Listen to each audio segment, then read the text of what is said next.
This ain't just a channel, this is BBTV. It's Truthful Tuesday. No sugarcoating, no polite lies, just the kind of honesty that makes people nod slowly and rethink their life decisions. Let's talk about it.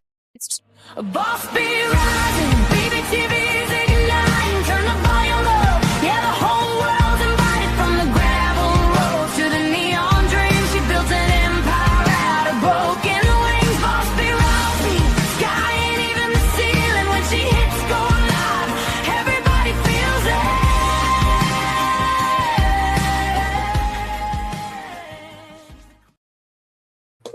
Ooh, caught me. I was getting me a drink. All right, y'all, listen. It's Truthful Tuesday, and I've been getting some emails telling me I need to get back to my Am I the A-hole? So we're going to go back to that today. So listen, it's Truthful Tuesday, and today is one of those days where we are not easing into anything because the stories we're talking about today, okay, they're not light. They're not surface level, and they are definitely not comfortable. And I need y'all to really settle in for this one because both of these situations come down to something that a lot of people struggle with. And that's the difference between what feels easier to say and what is actually true, because those are not always the same thing. Sometimes the truth is messy, sometimes it's uncomfortable, and sometimes, more than not, it does not sound the way people want it to sound. And I want to get into that today. And today is what happens when someone finally says it anyway, okay? When they stop softening it, when they stop protecting everybody else's feelings, and, they just say exactly what they've been holding in. Because a lot of people say they want honesty. But what they really want is honesty that does not disrupt anything. And that is not what we're dealing with today. Today, we're dealing with honesty that changes things. Honesty that makes people uncomfortable. And it forces situations out into the open, whether people are ready for it or not. That question right there is not just, was it right to say it, but what happens after it's said? Because once the truth is out there, you don't get to put it back the way it was before. So that's where we're going today. And I already know some of this is going to hit a little close to home for some of y'all, because we have all been in a situation where we had to decide, do I say it or do I keep the peace? And today we're talking about what happens when you say it. Plain and simple. Not going to sugarcoat nothing. You know that's how I roll here. We don't sugarcoat poop around here. So, back into our AITA mode. Hey, shut me up, sweetie. Bye.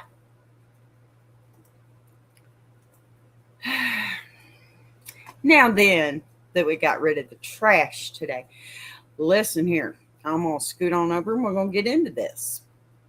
And our first story is a long one, but it's worth it.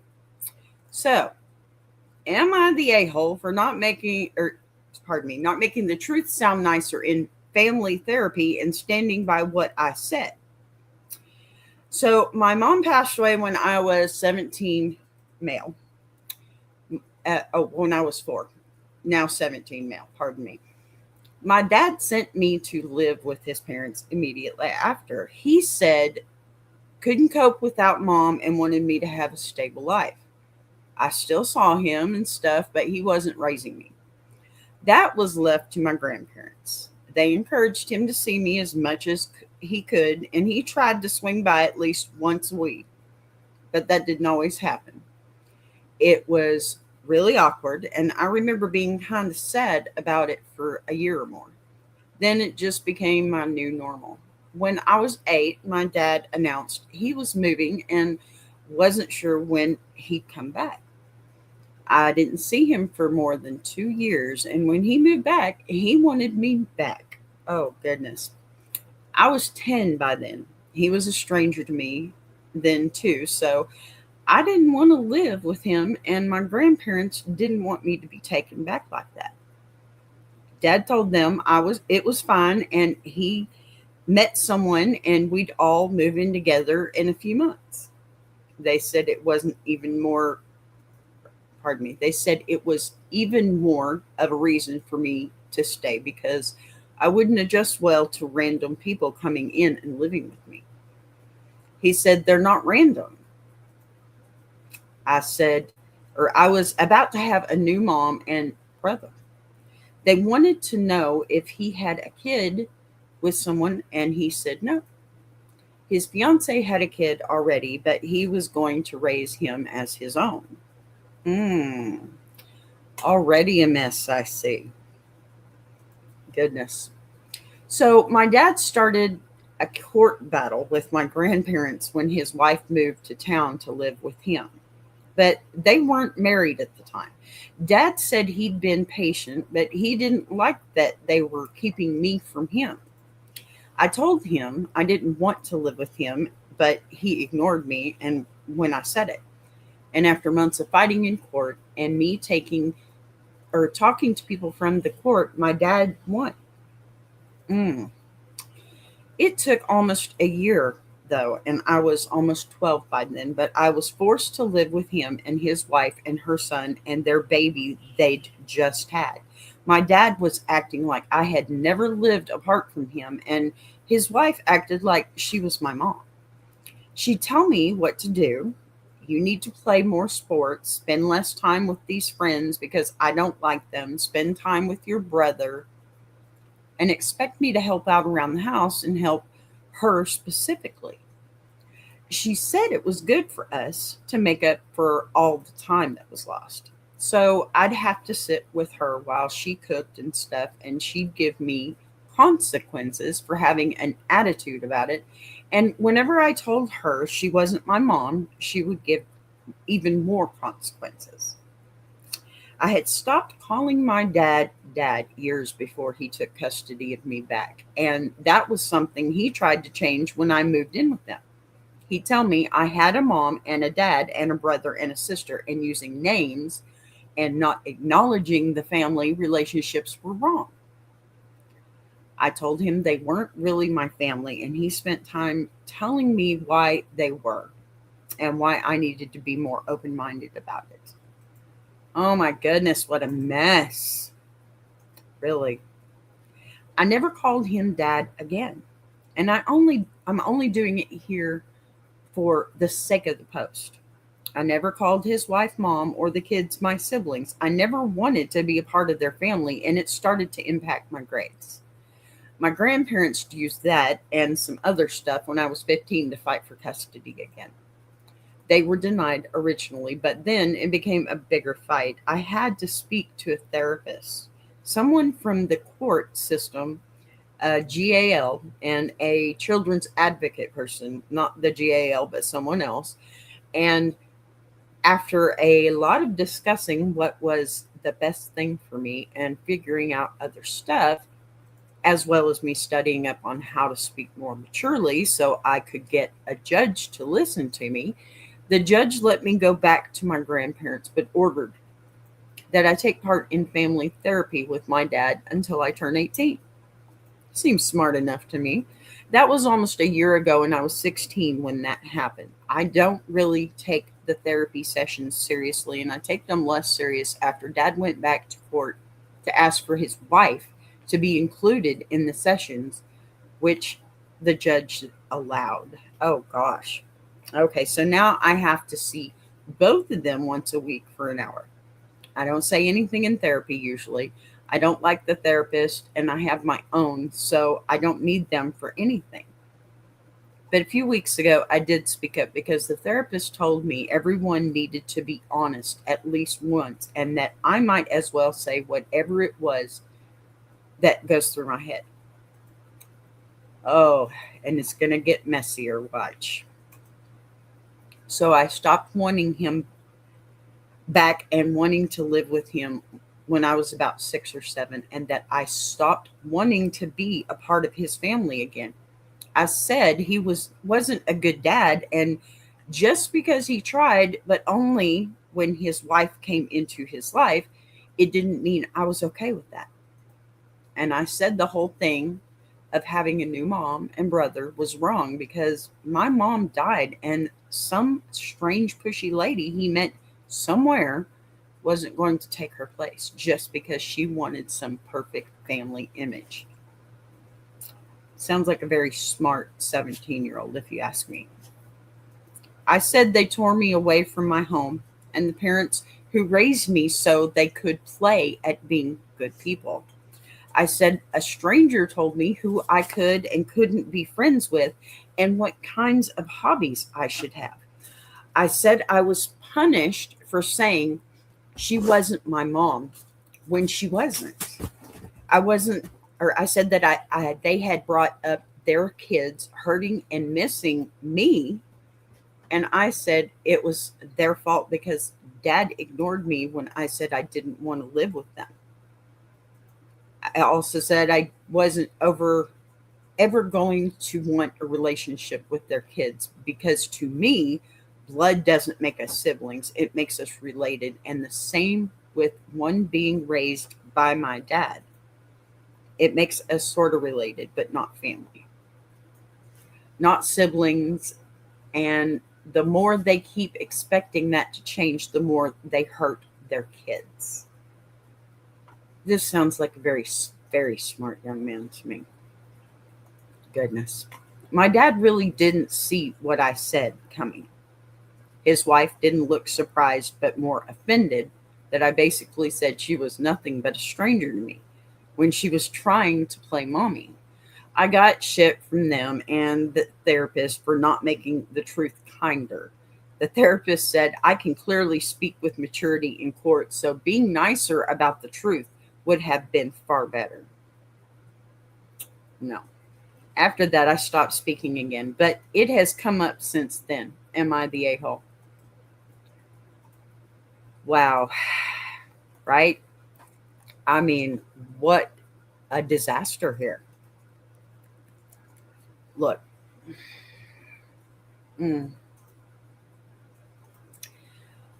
Hold on. I need a second with this one because, look, wow. This right here.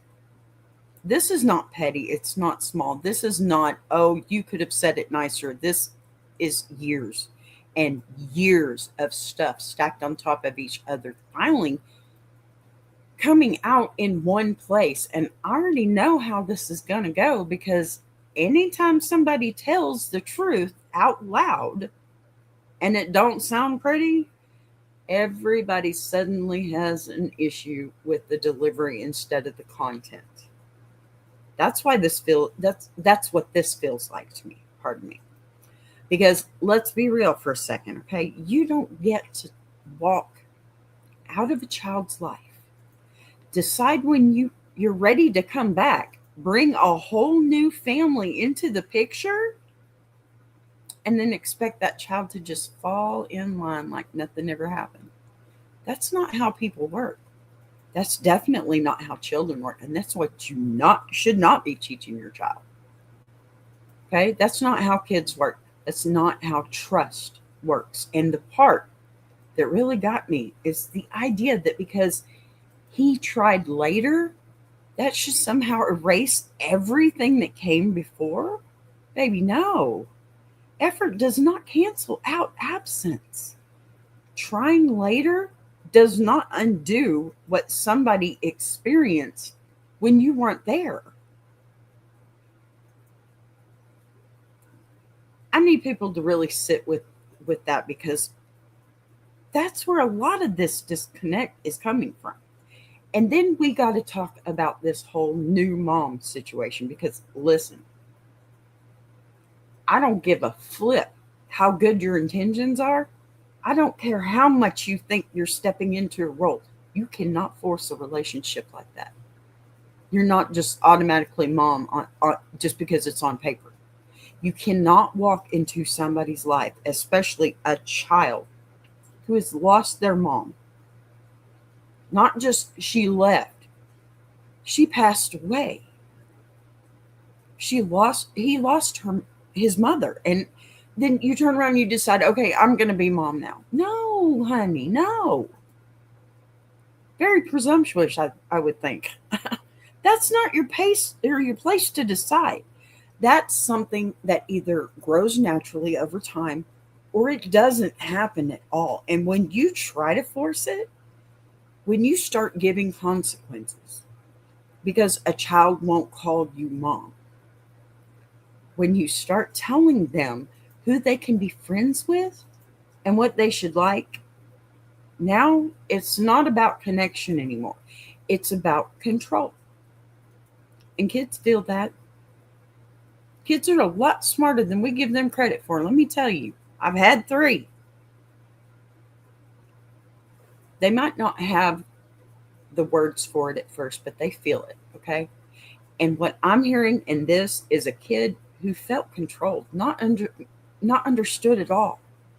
And then it goes ahead and addresses the part that everybody seems to be stuck on, the therapy session. Look, that therapist done pissed me off. I'm going to tell you that straight out. I wouldn't be back. I would refuse to go. You know, all of a sudden, the issue is not what was said. It's how it was said. You should have been nicer. You should have softened it. You should have said it differently. And I'm sitting here like, for who? For whose comfort? Because clearly not for the child's comfort. And the child is the one that should be the only one that matters here. Just because you finally got your shit straight, dude, come on. That doesn't mean that you get to just automatically assume that this child is going to be okay with that.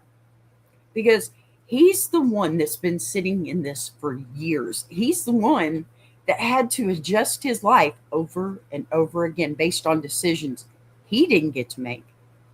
He's the one that had to go from one home to another, from one version of family to another, from being raised by his grandparents to suddenly being told, this is your mom now, this is your brother now, act like it.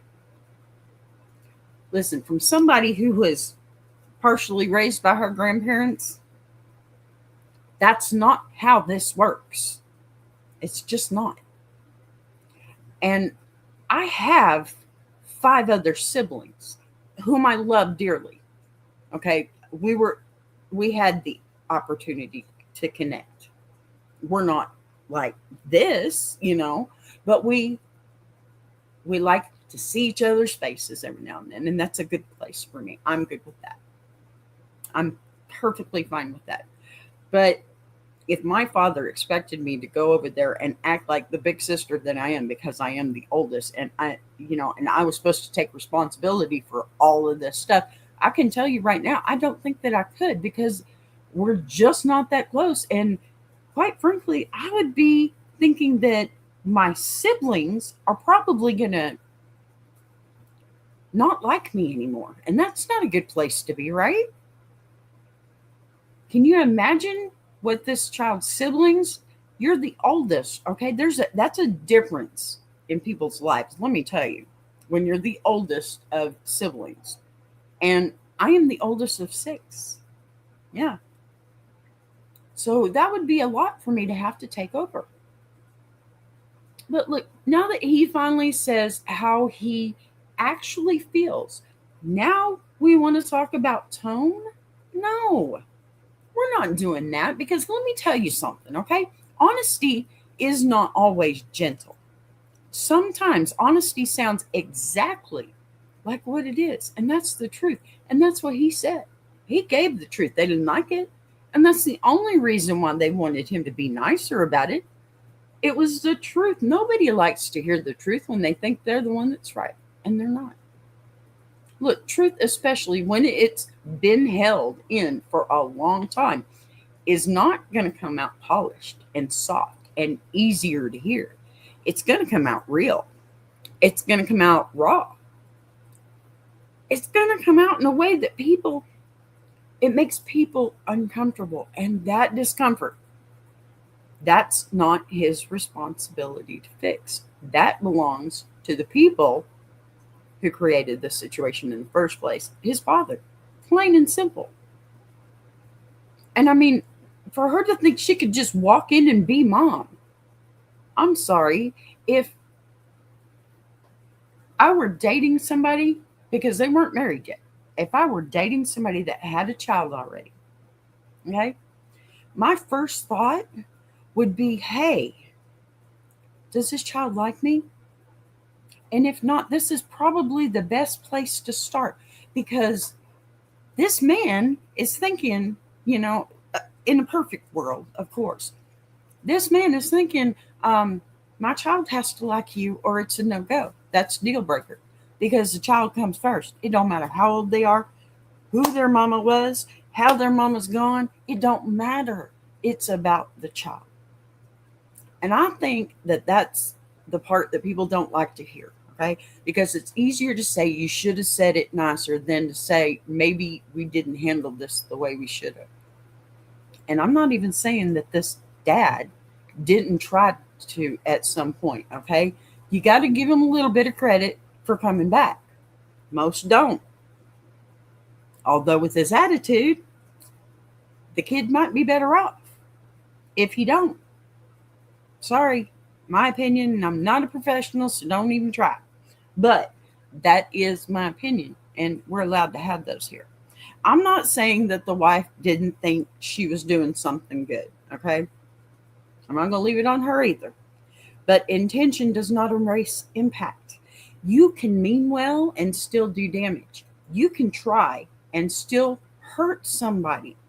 And if you don't acknowledge that, if you don't take responsibility for that, then all you're doing is expecting the other person to carry the weight of your choices. And we're talking about a child carrying that weight. And that's exactly what this feels like. It feels like they wanted him to adjust, to accept, to play along, to make it easier for everybody else without ever really sitting down and saying, what did this feel like for you? They didn't want to know that. They just asked the wrong question. Because had they asked it, don't give us the truth, then maybe he would have told them what they wanted to hear. But instead, he took his opportunity like he was given. And not in a real way, not in a way where the answer really mattered. Then the therapy piece, okay? I am so stuck up on this therapist right now, because this is what bothered me. You've got a kid who already said he doesn't want to be there, who already has his own therapist because of this mess, who is clearly not comfortable in this space. And the one time that he actually speaks up and says something real, the response, you should have said it nicer.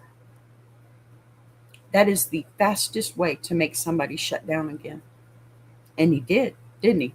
He said he wasn't talking anymore. Because now you've just confirmed that it's not actually safe for them to be honest.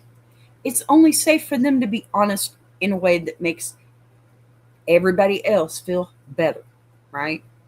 That's not therapy. That's performance. That wasn't a therapist. That was somebody placating to the parents. And he already said he's not taking it seriously. Can you blame him?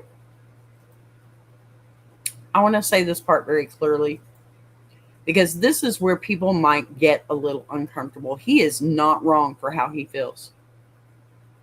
Not wrong at all. You don't have to agree with how he said it. You don't have to like the way it came out. But his feelings, those are valid. Those are built on years of experience. And he's too young for that kind of experience, okay? Years of adjustment, of being moved around and expected to just go with it. And now that he's old enough to actually put it into words, now that he's old enough to say this is what this felt like, now it's a problem? Are you kidding me? No, that's not how this works. Now, could it have been said differently? Sure. I'll give you that. Anything can be said differently, right? And I just keep using that word today, different. anything can be said differently, but that doesn't make what he said wrong. That just means it was honest. And sometimes honesty is messy. It's uncomfortable. It's not wrapped up in a pretty little bow that makes everybody feel good, you know? That doesn't make it less true. And I think what this really comes down to, they didn't have an issue with him speaking. They had an issue with what he said or how he said it. Not even with what he said, with how he said it. And instead of addressing that, instead of sitting with that, instead of asking themselves, why does he feel this way? They went straight to, you should have been nicer. Who's the child in this situation is what I want to know. That tells me everything I need to know about the adults in the room and about why he feels the way he does. Because if you can't handle the truth when it's finally said out loud, then you were never really ready to hear it in the first place. You know it's true. And that's not him, not on him. That's all on them. It's completely and totally on them. All right, y'all, you know how I do this AITA thing. Look, I'm going to take my break, though, and I'm going to come back. We've got some comments on this, and I have another short story for you. Be right back. Y'all enjoy the new song.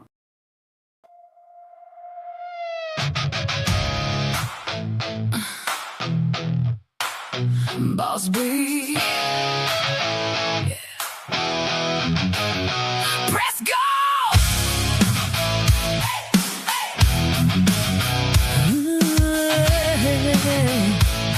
Yeah. Press go.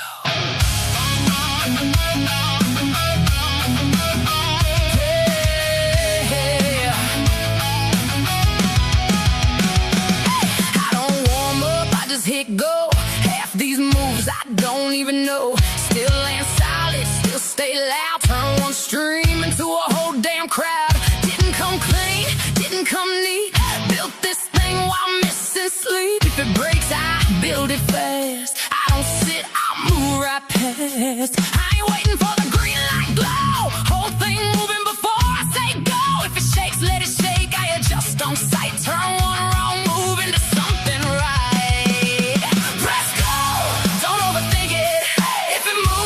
Then I'm in it, BBTV.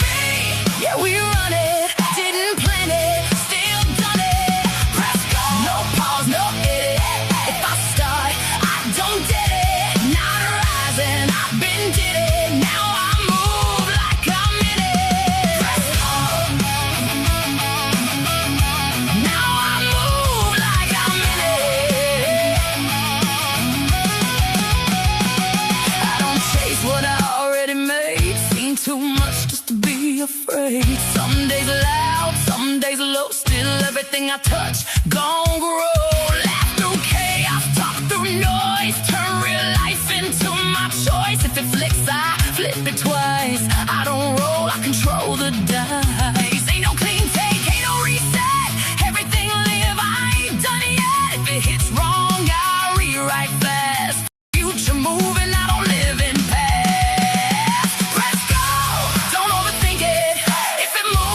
Then I'm in it, BBTV. Yeah, we run it, didn't plan it, still done it. Press go. No pause, no edit. If I start, I don't get it. Not rising, I've been did it. Now I move like I'm in it. No script, no pause, no clean lines, no second thoughts. I don't wait for perfect timing, I just move when it is. That's all I got. Messy, loud, still ends clean. Built this whole thing in between. Every moment I didn't know still turned into something I can show.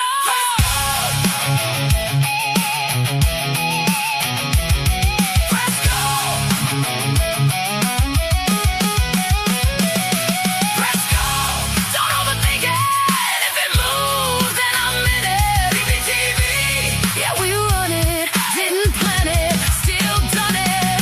Press go. No pause, no edit. If I start, I don't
We are back. What do y'all think of that new song? I'm loving it. It's a little bit rock, it's a little bit country, it's a lot of me.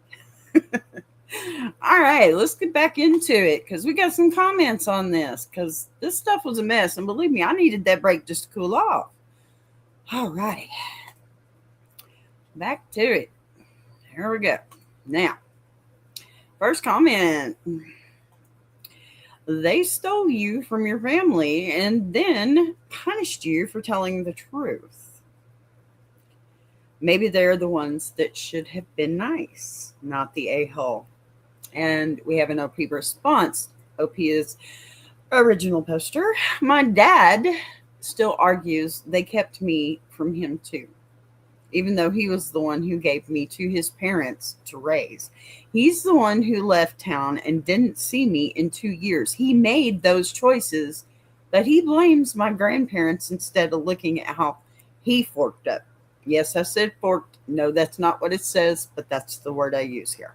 Guess he married someone who blindly supported him and had the arrogance to think a 12-year-old would call some stranger mom. Look, this right here is exactly the problem because now we're looking at someone trying to rewrite their own choices like they just happened to them. Okay, how are you going to say someone kept you from your child when you are the one who handed that child over and then left for 2 years? No, that does not work like that. You do not get to make those decisions and then turn around and act like you were pushed out of the picture. No, sir, please. And you know what? That part about him marrying someone who just backed him up without question, that's not support. That's enabling. Now you have two adults standing in the same bad decision, trying to force it into something that looks right instead of actually taking responsibility for what happened, and expecting a 12-year-old to suddenly accept a stranger as their mother. That's where everything falls apart, if you ask me. You cannot force a title. You cannot force a bond. And you definitely cannot punish someone into feeling something they don't feel. That is not how relationships are built, okay? That is how resentment grows, and that is exactly what you are hearing come out now, you know? All right, second comment. It's a little bit longer. That's why this one's so long, and we had to take a break. Anyway, I do wonder if he sold himself to his wife not as a deadbeat who left his child after his first wife died, but instead as the poor, sad widow who couldn't cope and trusted your grandparents to help, only to be cruelly kept away from his child when he was ready to step up. Cue the court battles, the attempts to reunite, aka pretend it all didn't happen and that he's just the bestest man ever, and the BS in therapy. Your family therapist is a moron. Agreed. There's no way you can pretty up the truth, nor do you need to. Your dad is a selfish deadbeat. His wife is a short-sighted twit who thought she could step in and replace your mom. And their attempts to act like things will never be perfect when every step they've made has been based on what they want and not on what you need is just insulting. Amen. You lost your dad when you lost your mom, and your grandparents have been your parents ever since. That's the reality. Your dad, his wife, and that piss poor excuse of a therapist might not like it, but it doesn't mean it's any less true. If your therapist tries to get you to speak again, just say, I did speak. I told the truth about what has happened and how I feel about it. And my dad, his wife, and you all decided to try to guilt and shame me for it because I couldn't pretty up the ugly truth. I will not engage when none of you want to hear what I have to say. Agreed, honey. Agreed. I do have to ask, though, how awkward are those sessions for you to attend? It is just those three having a chat amongst themselves? Probably, but there is a response. The sessions are awkward. Mostly they're boring because it's my dad or his wife are bringing up all this stuff they want to happen. And my dad saying my grandparents kept me from him for way too long when he was ready to take me back. Or how he feels like they engaged in parental alienation when I don't call him dad. And his wife cries about how I never gave her a chance and all she wanted was for all the kids in their home to be their kids and not to feel like she had less importance because I was just his kid. Oh my gosh. Anybody else want to jump through the screen with me? And then they talk about their kids and their feelings, and a lot of the stuff they say gets repeated. Pretty much all of it, really. Pretty much. Another response from the first commenter. So it's all them, and their feelings. I'm sorry you've been having to deal with all of this. Your dad just does not want to accept reality, and neither does his wife. Sad but true statement. They aren't allowed or they aren't owed a relationship with you. And certainly they don't get to demand that you give them the exact type of relationship they want. Your dad doesn't want to accept that he threw his relationship with you away. And his wife doesn't want to accept that she either married a liar who made false promises about what things would look like when they moved in together, or else that she married a deadbeat so she could Frankenstein some sort of happy family together. I like that. Not once have they shown they care about you and your feelings. It's so awful and so selfish of them. They honestly think they can badger you into wanting to be around them. You must be counting down the days until you're 18. I certainly would be. Like this right here. This is where it starts making a little too much sense, if you ask me, because now you can actually see the version of the story they've been telling themselves this whole time. That idea of, I was ready, I tried, I came back for you, while completely skipping over everything that led up to that point. And then you got the sessions themselves. And it's all about that, what they want, what they feel, what they hoped would happen. And somehow you're just supposed to fit into that picture without anyone really stopping to ask what it felt like for you. That's the part that stands out to me. It's not just that they don't agree with you, it's that they don't seem to be hearing you at all.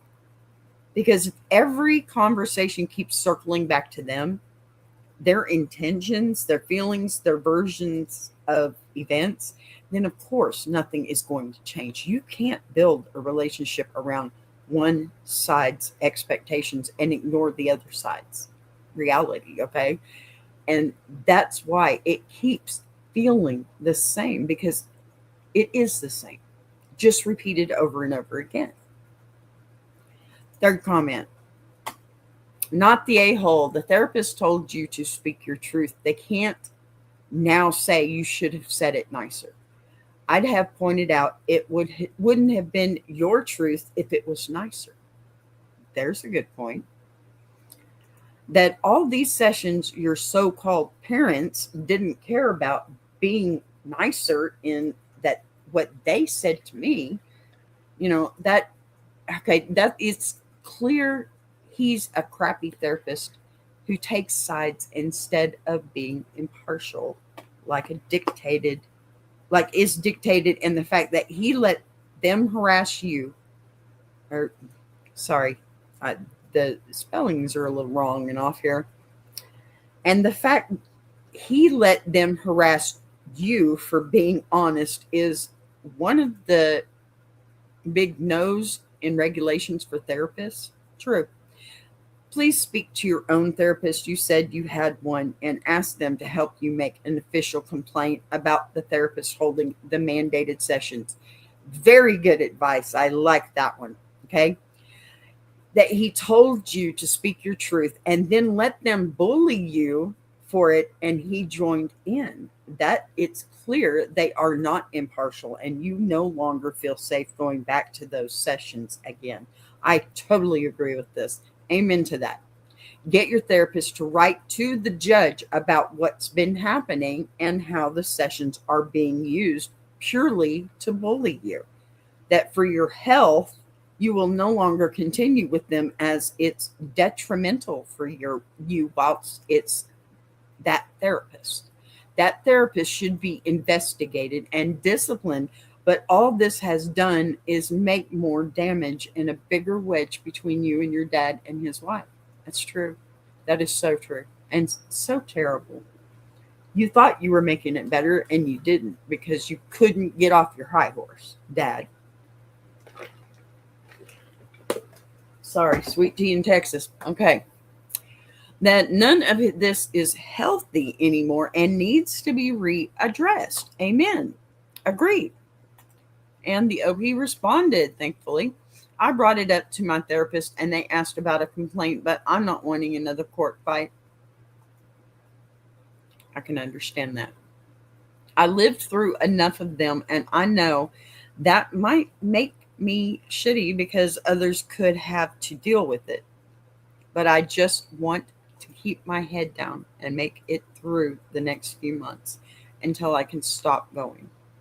Court's exhausting, and I feel like I end up having to deal with my dad more when we're dealing with court stuff. There's truth behind that.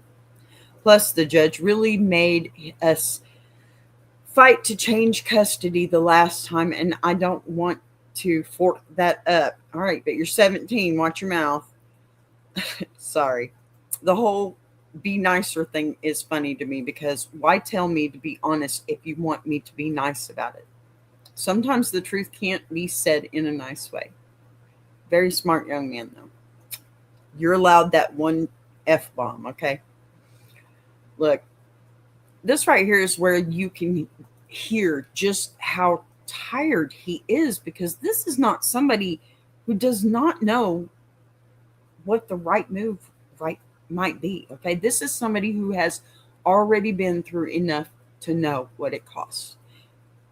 And I think that's the part people miss when they start saying file a complaint or take it back to court, because that sounds simple when you're not the one who has to live through it. But for him, court is not just paperwork, it's stress. More time around his dad. That's got to be more stress in itself. It's more conversations that go nowhere.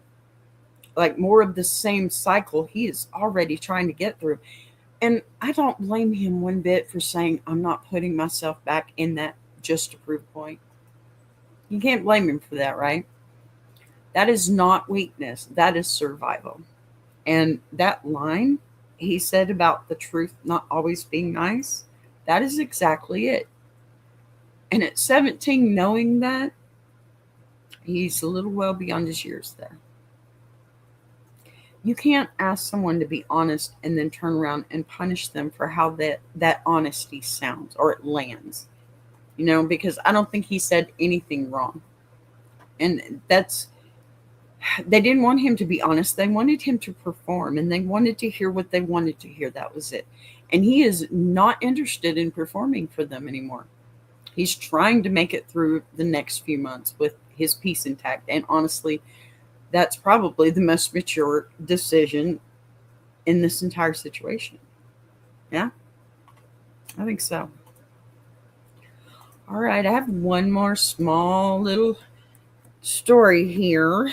Let me pull it up. Get it together. Get it together, Boss B. All righty, here we go. Am I the a-hole for telling my niece the truth about her biological father against her mother's wishes? I know. Calm down, though. It's fair. Sorry. That time of year in Texas, when it's, bipolar weather. All right. When my sister was in college, she dated a married man who told her he'd leave his wife for her. When she got pregnant by him, possibly deliberately in an attempt to speed up his leaving his wife, he ended the affair. She was completely devastated and humiliated. She's made it clear we're not to tell her daughter about the affair. She said she'd tell her when she was old enough. My niece is now 15, and it turns out my sister has been heavily discouraging her from asking questions about her biological father by saying she's too traumatized to talk about it, implying that it's a way darker story than it is. My poor niece has just been assuming she's the biological daughter of some monster. And worse, when she's in trouble, my sister has gotten into the habit of telling her she's just like her father. Oh, so when my niece started tearfully confiding in me about how she has some anger issues, so she's afraid she's going to turn out to be a monster like her biological father, I told her the truth. Ruh-roh. This has caused a huge rift between my sister and her daughter, and my sister is furious with me for telling a story it wasn't my place to tell. She claims she was going to tell her the truth when she was ready, but I don't really believe her, and I think she was doing a lot of damage to her daughter by withholding the truth and implying her biological father was a monster and then comparing her to him. Yeah, so this is messy in a completely different way, because now we're not dealing with absence, we're dealing with information and who gets to control it. And I need to slow this down for a second, just a hot second, because on one hand, yes, that is her mother's story to tell. That is her history. That is something personal, and I understand wanting to control how and when that comes out, okay? Don't get me wrong. But on the other hand, okay, you've got a 15-year-old girl sitting there thinking she came from something dark, something dangerous, something she needs to be afraid of, and that's not coming from nowhere. That's coming from what she's been told, or more importantly, what she hasn't been told. And that right there is where it starts to shift for me, because listen, this isn't just about keeping a secret. This is about the impact of that secret. If the silence is creating fear, if the silence is making her question who she is, being used to in moments of anger to say you're just like your father, while she believes her father is some kind of monster, then we're not protecting her anymore. You're hurting her. You're manipulating her. That's your child, lady. Ooh. And I think that's the part the sister is not really facing, okay? Because let's be totally honest. Saying, I'll tell her when she's ready sounds good. But at 15, she's already forming her identity. She's already asking questions, filling in the blanks with whatever information she has that's come out your mouth. And right now, those blanks are being filled with fear and shame. And that's not neutral. That's not harmless. That's shaping how she sees herself. So when she comes to someone she trusts, upset, crying, saying she's scared, she's going to turn into something bad, that's not the moment to protect an adult's comfort. That's the moment to protect the child. And that's what this feels like to me. It feels like you stepped in because the damage was already happening, not because you were trying to overstep. Now, does that mean it wasn't your place at all? That's where it gets complicated, because technically, yeah, it wasn't your story to tell. Okay? I'm sure plenty of people would argue that.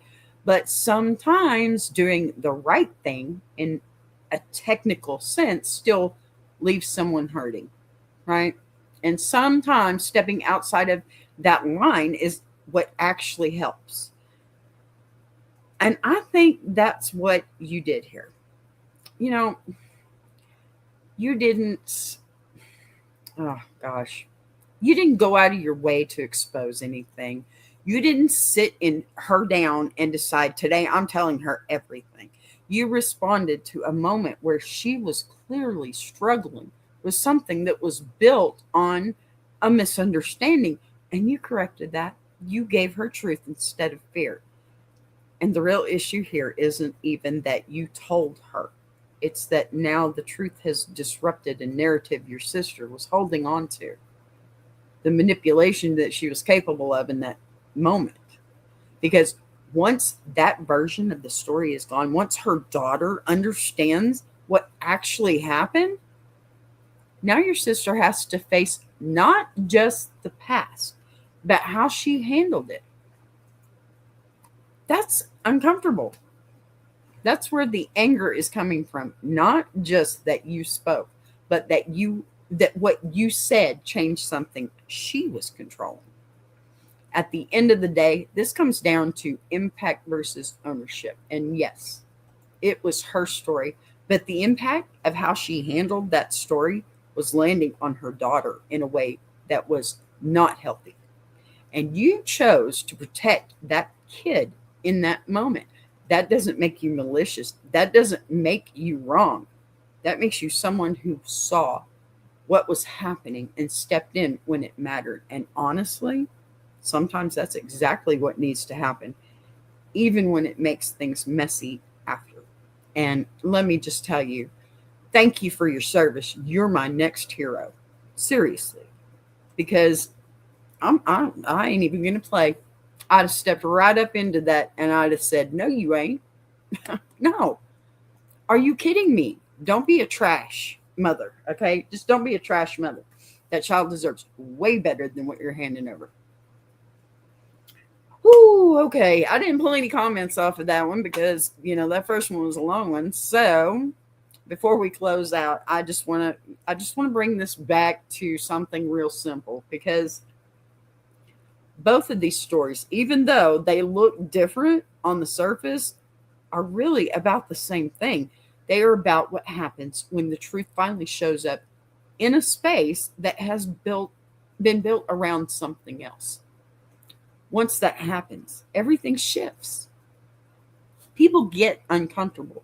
People get defensive, and they start focusing on how it was said instead of what was said, because that is easier than actually dealing with the truth itself. And that is what we saw in both of these situations. Not people saying, wait, why do they feel this way? But people saying, you should have said it nicer. For real. Y'all. That right there is something I want y'all to really pay attention to, because it happens all the time. We say we want honesty, but only if it fits inside what we are already comfortable with. The moment it does not, the conversation changes, and suddenly it's about tone and timing and delivery, anything except for the actual truth. And the reality is, not all truths are going to come out in a way that feels good to hear. In fact, most of them won't.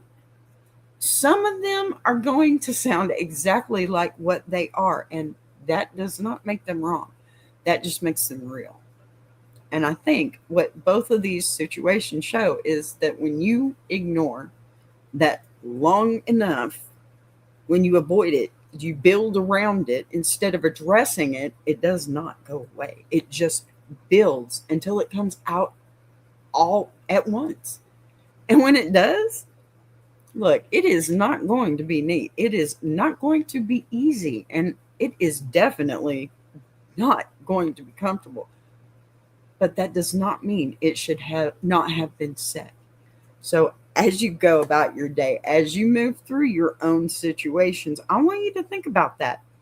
Not just whether someone or something is hard to say, but whether it needs to be said. And if it does, understand that you are not always going to be able to package it in a way that makes everyone feel good. And that's okay. Because sometimes the truth is not there to make people comfortable. It's there to make things clear. And once things are clear, then you can actually decide what to do with them. And that is where the real change happens. So take that with you, please. Sit with it a little bit, and I'll see you tomorrow because I'm here every day at 3. Y'all hit that thumbs up for me before you go, please. And hey, when it's over, leave a comment. Let me know you were here. I really appreciate everything that y'all do. I love seeing y'all. I wish y'all would talk more in the chat. Thank you. Thank you so much for being here. And hey, you guys, you know what?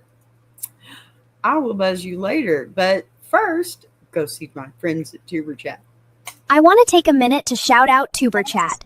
If you're a creator who's tired of surface level advice, and actually wants to understand how YouTube works, that's the space.